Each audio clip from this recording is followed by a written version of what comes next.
go. Wow, nothing to clean up. Hey, let's funky dance. I think you're going to be absolutely impressed at this latest submission to this mad science fair we call TAOFLEDERMAUS. This is what happens when someone puts in 200% effort instead of just 100%.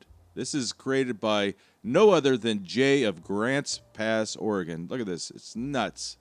Jay calls this the Slug-Matic Select-a-Slug. It's sort of an erector set, a Build-A-Bear for shotgun slugs. It's just a really cool concept. And I've had these, getting close to 6 months, and man, it just kills me to have to shoot these things, to be honest with you. In the distant future, if this was ever available for sale, you would bring out your Select-a-Slug and insert a specific core into it. Each one has its own problem-solving capabilities. And there's actually 8 different types of cores each one will demonstrate today. In order to give you a better understanding of how these were made and what the individual parts look like, Jay included one that was completely unassembled. A steel sleeve is held into the aluminum base with just a screw. Next, 9 hardened steel rods, which Jay calls javelins, are inserted and press fit into the base. It's a very tight fit. And then finally, the steel mechanical spreader cone is held in place on the sleeve using Loctite. Upon impact on almost any material, that cone will push down and cause the javelins to spread out in a very uniform manner. It's pretty impressive, right? And if you're still not impressed, he even made a little booklet about the slugs that goes into great detail about how they were assembled, all the different projectiles. It's got exploded diagrams in there. It's nuts. And hopefully you can pause on this if you want to read about this. I sped it up quite a bit. There's a lot going on here. And as I mentioned earlier, we will show every one of these 8 different projectiles or inserts in this particular order from 1 through 8. I definitely give Jay an A+, plus some extra credit points on this project. What an impressive submission. The weight of these projectiles, of course, vary by the type of core used, and it varies from about 1 ounce to about 1.1 ounces. And since the weights don't vary that much, we'll just use a consistent powder charge of 30 grains of long shot. And in case you were wondering, yes, these are a sabot round. We will be using a fully rifled shotgun because they will need spin to stabilize. And you'll notice that this one sticks out quite a ways, and when we roll crimp it, it still sticks out there. So in that case, you wouldn't want to put more than 1 in the chamber and 1 in the tube. Otherwise, you could risk a chain fire from the recoil. Well, I've driven the people with the attention spans of fruit flies crazy enough explaining all these important details to the people who really care about the details. So let's get out and see if these things perform as well as they look. Welcome back, TAOFLEDER folks. Jeff behind the camera, OG out here down from Idaho, and we are shooting a product that comes out of Grants Pass, Oregon today, sent to us by viewer Jay. Jay has a little manufacturing shop that he calls Slug-Matic, and these are called the Select-a-Slugs. Kind of a cool concept because each slug is based, and you've probably already seen it on Just Tabletop, but each slug is basically a hollow cavity that allows other projectiles to be put into them. So Jeff has numbered these 1 through 9? 8. 8. There's 2 doubles in there. It's almost 9. Yeah. And he's put different projectiles in there. We're going to start today with a little, it looks like a 40 caliber hollow point has been inserted into this. It could be 9mm. It could be 32. I don't know, 9mm. With all the different projectiles in there, it's going to drive people crazy. And it's going to drive me crazy because how do you test 8 different designs on, unless we had 8 gel blocks or, which we don't. Hey, I don't know if you guys know this, but this isn't science out here. This is fun. Oh, okay. It's kind of a little bit of science. Okay. All right, first target is the water jug, and we have a cardboard behind it to see if we get any fragmentation that comes out. If the wind doesn't keep blowing it over, geez. Yes, in case you were wondering, we are running 2 red dots on Danny's rifled shotgun. God only knows why. But in case one goes down, the Gowatar has been very reliable for a lot of years, but Jeff has deemed it necessary to add a second red dot. Well, we can see if one starts drifting, you know, you co-witness and see, Sure. you know, Sure, makes there's perfect reasons and stuff. Hey, I wanted to show you guys real quick, while I was at SHOT Show, a gentleman from Quebec, Canada, named Guy Debienne, has donated one of their lab radar. This is a very nice little unit. It's a radar unit that works as a chronograph, so we're able to test the speed of all of these rounds that we shoot out here far more reliably, and we don't have to put anything out in front of the muzzle of the shotgun to be shot by the projectile or the wad. So we very much appreciate Guy Debienne from Lab Radar. And I want to thank Fraser from New Zealand. I think I watched his video, or somehow he emailed me and said, hey, I might be able to get you a Lab Radar. I know the owner of Lab Radar, and he actually set me up with Guy. And it's like, I didn't expect to get a free Lab Radar. My goodness. This thing's pretty cool. Comes with its own stand. It is neat. It's very, very simple.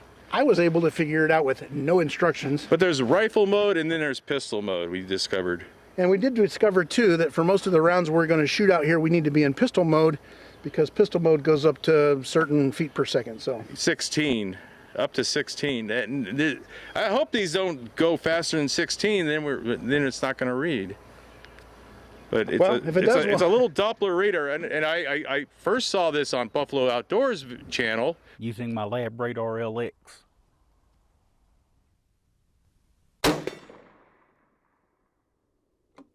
It's like, wow, that is neat. He got that for Christmas. He got one of those. Yeah, I didn't get nothing for Christmas. Well, Jeff, every day is Christmas for you.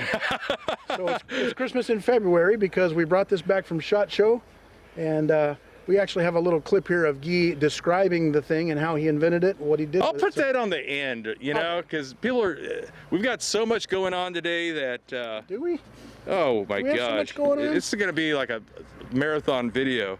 Today's Super Bowl Sunday, by the way, trademark. You can't use the term Super Bowl. Isn't that funny how people avoid saying Super Bowl for some reason? It's the damn Super Bowl. Yeah, how stupid. All right, there we go. Let's see if it works. Slug at number 1 with the expanding hollow point bullet.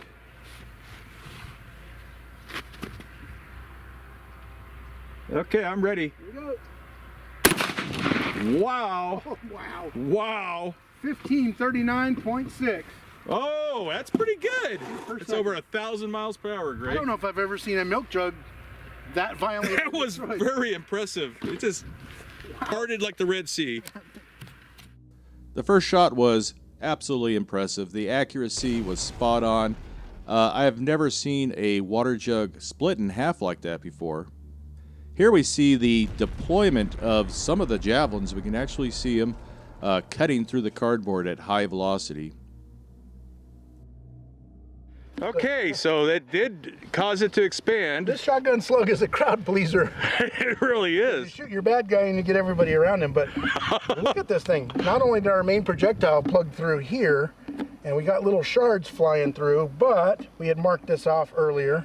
I thought that was a clean piece of cardboard. I feel like an idiot because there was some dings and stuff in Not it. virgin, Jeff. However, look at these little rods way out here. They're hitting way out here, flying down range, but most of our damage is right there in about a 6-inch. I believe there's 9 rods in that thing. Okay, that was a good first test, and it was pretty accurate too. Oh, look what I found. Oh, it's a It's right there. It's a patented finger wiggle the whole time. The whole time it's been right there. Okay, number 2. I think it's another pistol caliber copper expanding bullet. It's got 3 segments to a kind of a hollow point. And I'll show a picture of that. At the watermelon. On the nose, hopefully. There we go. Wow. Nothing to clean up. Not much. There we go.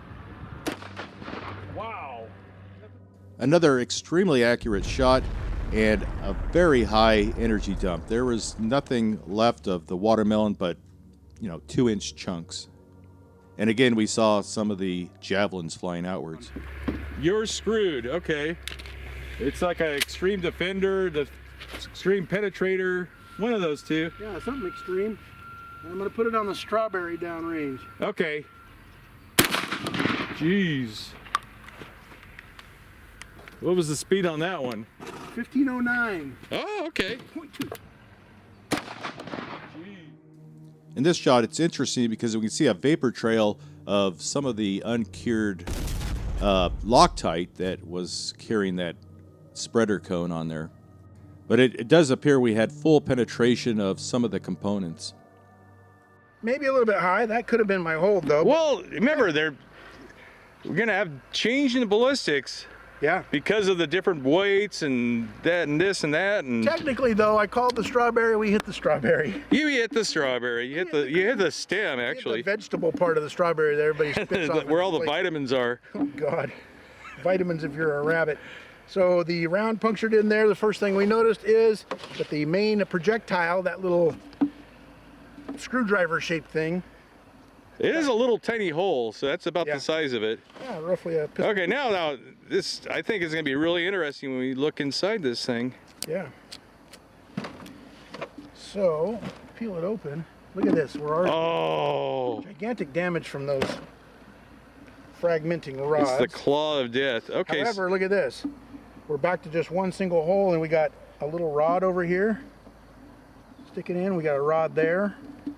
So most of our damage, these are the two rods, most of our damage is going to be contained here in chapter 2 of the magazine. Oh boy. Look at that. Look at that. We got one there. Look at that pattern. Look at the fist size. Right, look at those rods. Wow. That was about almost halfway through. Yeah, a third of the way through. Wow, look at that. But look at the uniformity of those rods though. Yeah, yeah. It's an actual star pattern. And we see right here in the center, our little projectile we're going to get to here in a couple of pages. Wonder where the base of it ended up. Look at this, Jeff. I just peeled this open, and 1, 2, 3, 4, 5, 6, 7 out of 9 rods are visible and sticking up. Number 4. Number 4, you made your points. Plural. Tungsten carbide, four little. Yeah, I don't know what he was thinking there, but it looks like it'd be good for shooting through a lead plate if you're ever attacked by a lead plate. Let's do it, especially a moon-shaped lead plate. Yeah, it's like a SpaceX moon plate. It's a Bitcoin. Yeah. When you're ready, I'm going to go a little low left because we're going to put another round on this. Yeah, we might need it again for another one of the rounds. Okay, I am ready. Here we go. 1509.2. Again, excellent stability and accuracy, but did it go through the lead plate? Look at that thing. It did a huge gory damage, but almost all of the rods are cut inside. We do have one little piece over here. I think it squirted out there. Something squirted out there. You gotta wash your squirt out here. Look at the engraving on that thing. Isn't that impressive? I hope you showed them before. Yeah, right, I did. Okay. Awesome little TAOFLEDERMAUS engraving. Have you ever had customized ammunition? I think ballistic machinist, he like laser engraved something on a slug before. It's not recommended for use in a drive-by. Right. Unless I use Jeff's rounds. But that is look at that. It's just an impressive little. But did it go through? It didn't make it through, Jeff. It tried to get through. There's a little bulge there, but not much. Oh man. Okay. That's why we need to try it with we need a tungsten penetrator. Just not enough mass with those 4 little tungsten thingies. Yeah. Okay, this is number 5, I believe, right? Number 5. Oh deer. Oh deer round. I think he named these out after like horses, like racing horse names. Yeah. Yeah, Charlie's Butter. Exactly, yeah. All right, well this one's not called Charlie's Butter. This is some kind of a rifle round tucked in there. Yeah, it's a ballistic, red tip bullet. It's cool as heck. We're gonna put We have one more that I think we're gonna use in the gel block. Okay, I'm gonna hopefully put this one on the bridge of the nose. Okay, that'll work. Medulla oblongata. Oh, it sounds good to me. Yeah, that's Japanese. Oh, okay. I'm ready. Oh, Yikes. wow. There goes his glasses. Yeah, look at that. Pink smoosh. These are great. I got 1502.1, so... Man, I'm pretty tight loadings there. Oh, Yikes. A tremendous impact on our ballistic gel head, and we could see the bullet exiting. I don't think it expanded though. Most of the damage was from the hardened steel javelins cutting through that thing like Swiss cheese and turning it again into kind of like a shower head. Very impressive damage.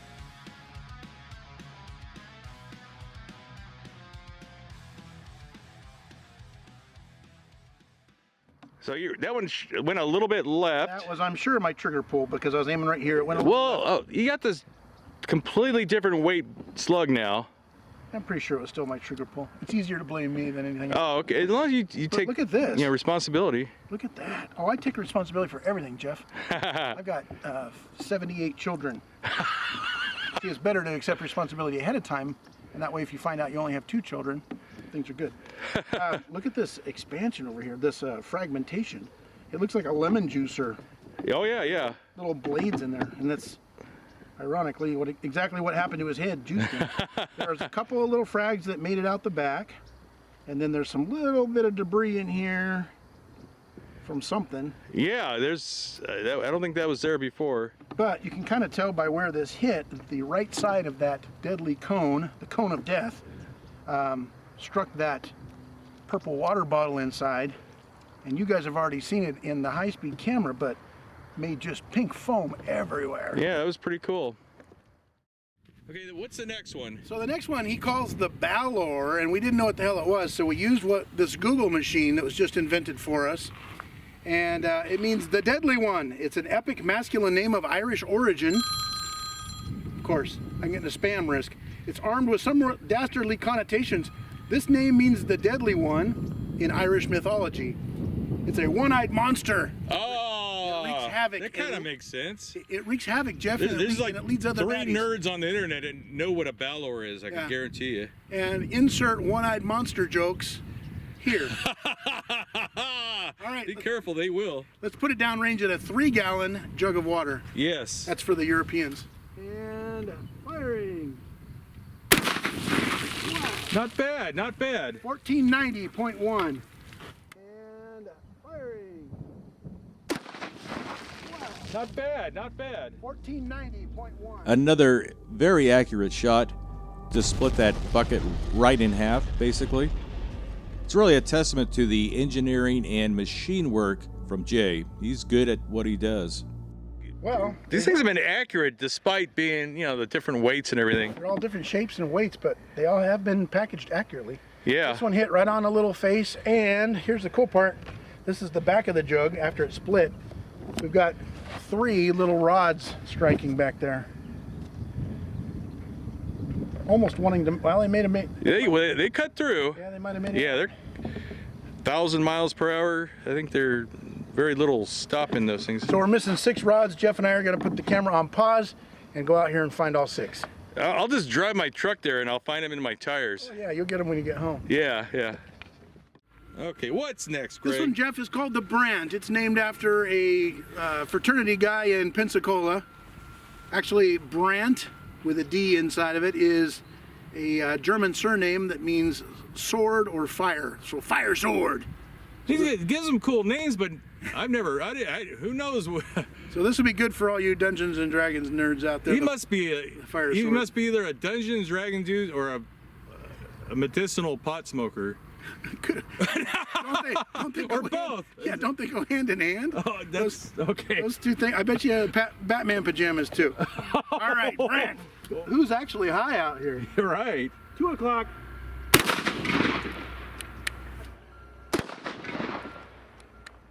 Now, the first one did not penetrate the plate, but this time we selected the right core with that tungsten carbide penetrator, and I think we got the job done. Okay, 2 lead plates in one video. That's that's gonna keep people. Yeah. So don't ask for any more lead plate until Christmas. Check this out, though. I can already tell as I walked up that this one's a little bit deeper, And if you zoom in there, you can kind of see the cool little TAOFLEDERMAUS Select-a-Slug engraved on the back. Isn't that cool? Which is A-level badassery. Yeah. And then he went he went nuts on these things. For something that's going to get destroyed as soon as you pull the trigger. I know. I mean, I really bothered me to shoot such fine works of art, you know. But take a look in here real close. Get in here real deep, boy. These little rods in here have flowered out from the initial impact, and they make like these little flower craters or something. I mean, that's a lot of flour. It's a lot of flour in there. I mean, we're all out here smoking weed, though, right? You know what everyone's asking right now? Where do babies come from? That, and did it go through? Oh, did it go through?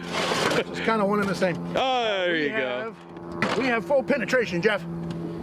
The rod, that little tungsten penetrator core, looks like made it out. That's the part that squirted out the back. That's about I was kind of hoping the javelins, as Jay calls them, yeah, the rods, he calls them javelins. Okay. I was hoping those might make it out, but they're probably buried pretty deep into that lead. Well, if you get in here, you can actually see them. If you zoom in there, you can see them actually buried right there. Okay, okay, I can zoom in pretty good with this camera. There's a couple of them there. Yeah. This one's called the Squirrelinator, and it's the same tungsten carbide penetrator core, but Jay says this one's wrapped in acetyl, and everyone knows that acetyl it has multiple definitions, including a functional group in organic chemistry and a type of engineering plastic. All right, let's try this last one. We have what's the thickness of that, 1/4 inch? 1/4 inch AR-500 steel. Yeah, and a water jug behind it. That's we were debating on what to shoot, and it's like, we gotta shoot some hardened steel target. Sure. So we're gonna see if it makes it through, and then what it does to the water jug if it makes it through. Make sure you squint when we shoot. That's right, it makes it go fast. Even though we got it on an angle, you never know. All right, I'm squinting. When you're ready, hold on. Here we go. 1393. Oh, how fast? 1393. Wow, that really slowed down. Yeah. Everyone thinks you need velocity to penetrate an AR-500 plate. But as you can see, that's not necessarily true. It takes a very hard penetrator, even at a velocity of only around 1,400 feet per second, to do the job.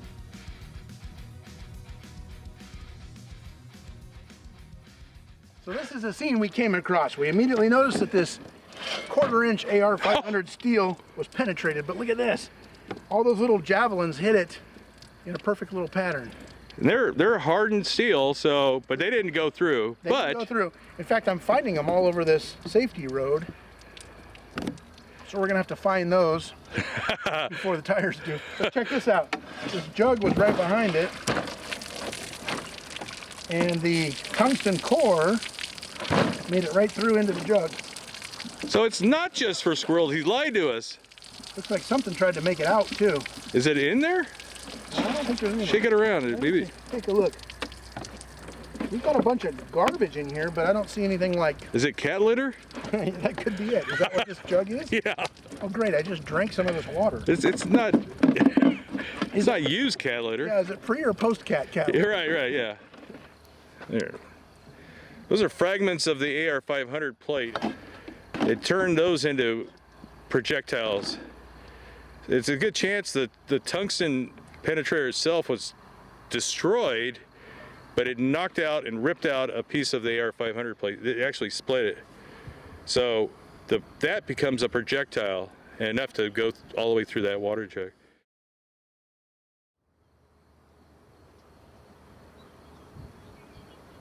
Okay, which one are we using on this one? This is the number 5, the deer-inator, or oh deer. Oh deer. Oh deer, part 2.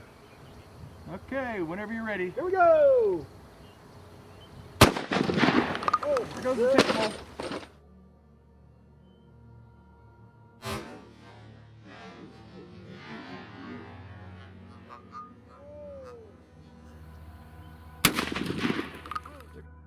Probably not the best gel shot tests we've ever done, but it still gives you an idea of how the javelins deploy.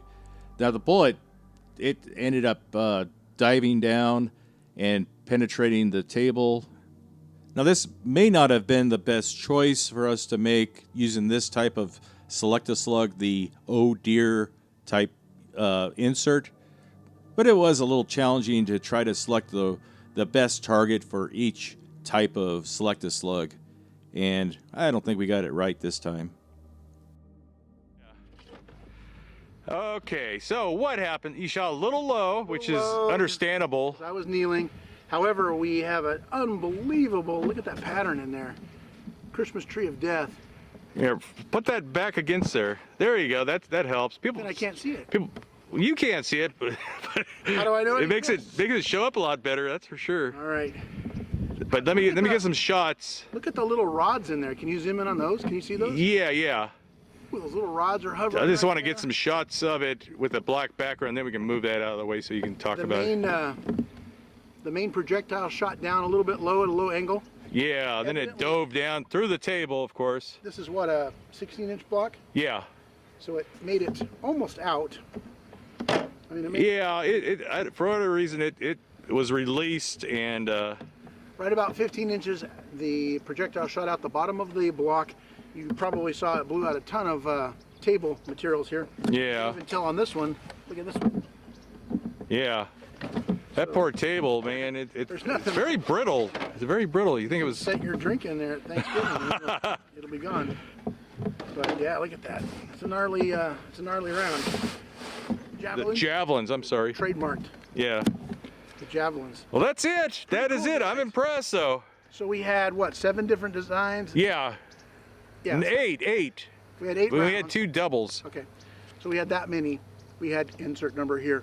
Rounds to shoot today, all made by Jay in Grants Pass. We thank you very much for sending those down. Although they were all different, they were super interesting to shoot. Yeah. And they were very consistent on our little chronograph because of the way Jeff loaded them, but they were also very accurate. So Yeah. cool. I was expecting maybe some point of impact issues, Yeah. very varying points of impact, but they were pretty close. Not too frustrating there. Yeah, but definitely fun to shoot because each one, I mean, if you got a box of these things, each one's going to do something different to your target downrange. It costs a fortune if he were to produce them. Yeah, they're not very consistent for scientific testing out here, but we bring. Yeah, well, preferably I like exactly the same bullet design or slug design. Well, this show's all about dirt road science, so you got your dirt road science today, and you got And diversity. You got a little entertainment. Yeah, got some diversity. For Yeah. Christ's sakes. So we're just glad you guys stopped by, and again, thanks to Guy Devien up in Quebec for sending down the Labradar LX or LX 5000. He is the owner. Designer, the inventor. Yeah. He is like the whiz kid. Hey, the Super Bowl's starting, trademark, and we have to get out of here and clean up our mess. So we appreciate you guys stopping by and joining us for yet another shoot. And, and thank you for coming all the way from Idaho. That's the only reason I came down I keep here. thinking I'll never see you again, but here he is again. Can't get rid of me, Jeff. I'm like a rash. like the herpes. All right, thanks for stopping by. Now we just got the Labradar LX and never used it before. So we took some test shots with a pretty high velocity slug rated for about 1,600 feet per second. So we set the LX to rifle mode. And our first shot, we got no reading. All right, on the yellow tape. Yep, I'm ready. Here we go. Wow. Okay, did we get a reading? We have... No! When you go into the menu, there's 3 different modes for acquisition: rifle, handgun, and archery. Now one would initially think this has to do with the size of the projectile, but it's actually the speed of the projectile. There are 3 different ranges of speed: rifle, handgun, and archery. Now this can get confusing if you're using a .22 caliber rifle. You think, oh, I'm going to use rifle mode, but you'd actually use handgun mode. In my newbie opinion, it would be simpler if they just used high, medium, and low ranges of speed instead of rifle, handgun, and archery. The problem we initially had was we were using a slug that was just on the ragged edge of the upper limit of the handgun range and just on the ragged edge of the low limit of the rifle speed. So in other words, that first shot was probably just below 1575 feet per second, and it didn't read it. Okay, I'm rolling. There we go, 1590. Okay. 0.8. So it needs to be in pistol mode. Pistol mode for probably most of what we're shooting. Yeah. Sometimes we go over 1600 though. So let me go ahead and I'm gonna fire this other one just to get two of them to scroll through.